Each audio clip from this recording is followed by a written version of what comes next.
निम्नलिखित की उपस्थिति के कारण पादप कोशिका जंतु कोशिका से भिन्न होती है।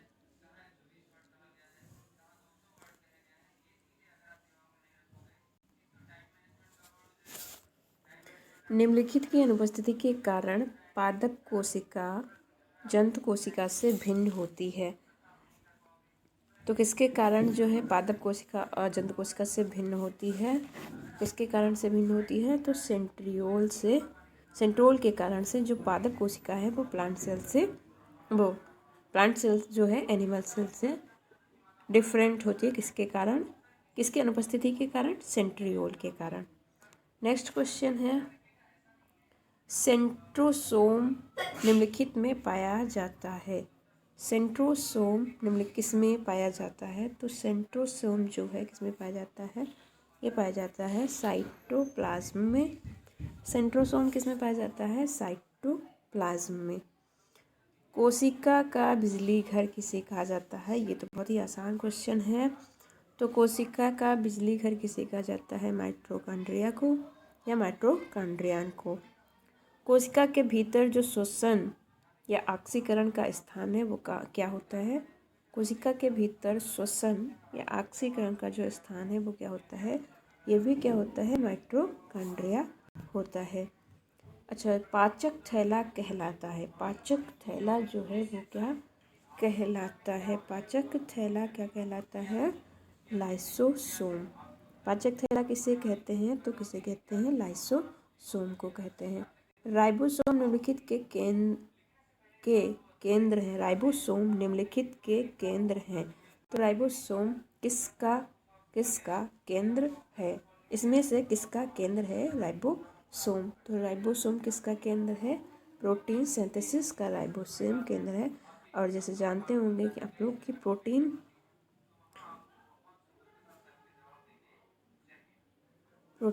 सिंथेसिस का केंद्र कौन है? राइबोसोम है। द्विक झिल्ली निम्नलिखित में अनुपस्थित, मतलब जो डबल मेम्ब्रेन होती है वो किस में उपस्थित होती है? माइटोकॉन्ड्रिया में उपस्थित होती है, क्लोरोप्लास्ट में उपस्थित होती है, न्यूक्लियस में या लाइसोसोम में। तो जो द्विक झिल्ली होती है वो किस में अनुपस्थित होती है? किस में अनुपस्थित होती है? तो लाइसोसोम में जो है वो डबल मेम्ब्रेन जो है अनुपस्थित होती है। अच्छा, जो अगला क्वेश्चन है, केवल पादपों में पाए जाने वाला कोशिकांग जो है वो क्या है? गोल्गी ऑपरेटस है, माइटोकॉन्ड्रिया है, प्लास्टिड है या राइबोसोम है? तो क्या है? केवल पादपों में पाया जाने वाला जो कोशिकांग है वो क्या है? गोल्गी ऑपरेटस है, माइटोकॉन्ड्रिया है या प्लास्टिड है या राइबोसोम है? तो वो क्या है? केवल पादपों में या प्लांट्स में जो पाया जाने वाला है वो प्लास्टिड है। प्लास्टिड के कारण ही क्या है, ये प्लांट्स जो है अपना भोजन बना पाते हैं। अगला क्वेश्चन है, केंद्रक तथा कला परिबद्ध कोशिकांग रहित जीव है। मतलब जिसमें केंद्रक और कला दोनों कोशिकांग नहीं पाए जाते हैं उसे कहते हैं, उस जीव को कहते हैं डिप्लॉयड कहते हैं, प्रोकैरियोट्स कहते हैं, हैप्लॉयड कहते हैं या यूकैरियोट्स कहते हैं। तो क्या कहते हैं उसको? जिसमें केंद्रक तथा कला जो नहीं पाई जाती है उसको क्या कहते हैं? प्रोकैरियोट्स कहते हैं। न्यूक्लियस एंड जो न्यूक्लियोलस या केंद्रक कला जिसे कहते हैं, केंद्रक तथा केंद्रक कला परिबद्ध कोशिकांग रहित जीव कौन सा होता है? मतलब वो कौन से जीव होते हैं? प्रोकैरियोट्स होते हैं। अगला है, जंतु कोशिका निम्नलिखित के द्वारा सीमित होती है। मतलब जो एनिमल सेल है वो किसके द्वारा सीमित होती है? प्लाज्मा मेम्ब्रेन के द्वारा, सेल मेम्ब्रेन के द्वारा, सेल वॉल के द्वारा या बेसमेंट मेम्ब्रेन के द्वारा। तो प्लाज्मा मेम्ब्रेन वो जंतु कोशिका जो है वो प्लाज्मा मेम्ब्रेन के द्वारा क्या है? सीमित होती है। मतलब उसका सबसे जो बाहरी आवरण होता है वो क्या होता है? ये मान लिया भले ये क्या है? एनिमल सेल है। ये सबसे जो बाहरी लेयर जो होती है वो प्लाज्मा मेम्ब्रेन होती है। इसी के द्वारा क्या है, ये बाहर बढ़ने से रोकती है। तो मतलब यही क्वेश्चन पूछा गया है कि जंतु कोशिका निम्नलिखित द्वारा किसके द्वारा सीमित होती है, तो प्लाज्मा मेम्ब्रेन के द्वारा सीमित होती है। नेक्स्ट क्वेश्चन क्या है, एंडोप्लाज्मिक रेटिकुलम का जाल निम्नलिखित में उपस्थित होता है। मतलब जो एंडोप्लाज्मिक रेटिकुलम है उस जंतु कोशिका में क्या नहीं पाया जाता है, क्लोरोप्लास्ट। और यही प्लांट सेल में पाया जाता है, जिसकी वजह से क्या है, प्लांट अपना भोजन स्वयं बना लेते हैं और एनिमल सेल अपना भोजन स्वयं नहीं बना पाती है। हरे टमाटर लाल क्यों हो जाते हैं, क्लोरोप्लास्ट लुप्त हो जाते हैं और क्रोमोप्लास्ट अपने आप उत्पन्न हो जाते हैं। ऐसा है कुछ, हरे टमाटर लाल क्यों हो जाते हैं, क्लोरोप्लास्ट लुप्त हो जाते हैं और क्रोमोप्लास्ट अपने आप उत्पन्न हो जाते हैं, या फिर क्लोरोप्लास्ट जो है क्रोमोप्लास्ट में परिवर्तित हो जाता है।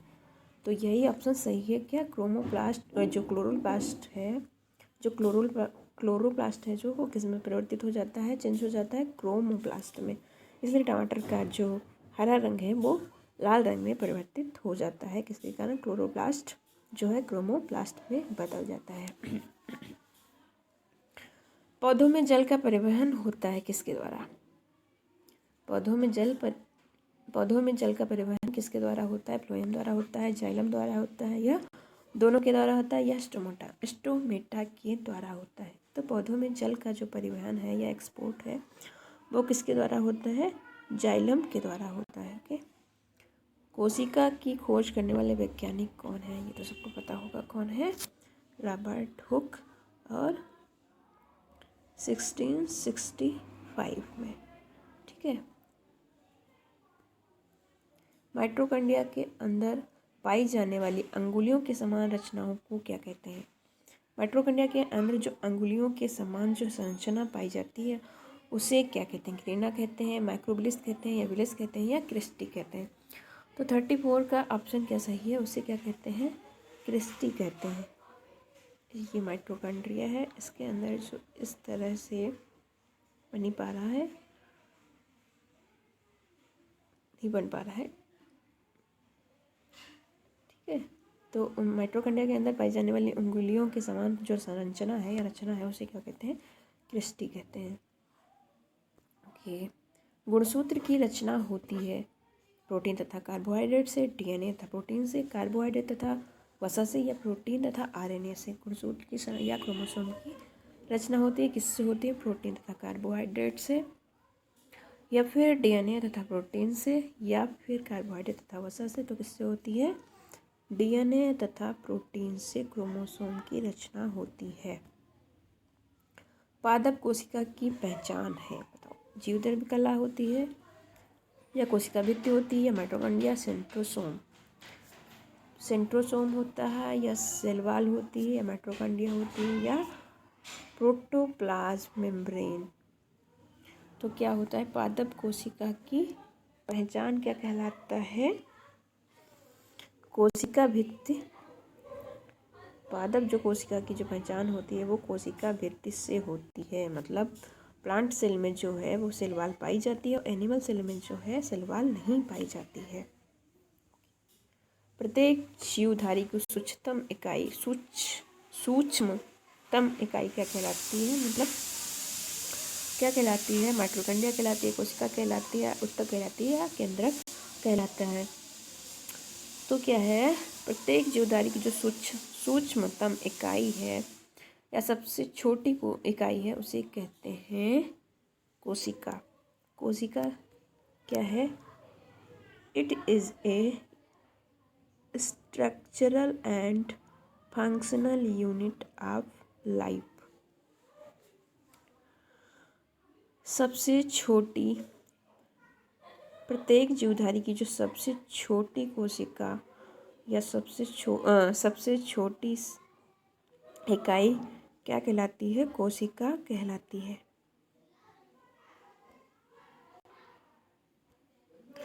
ठीक है, क्या कहलाती है, कोशिका कहलाती है।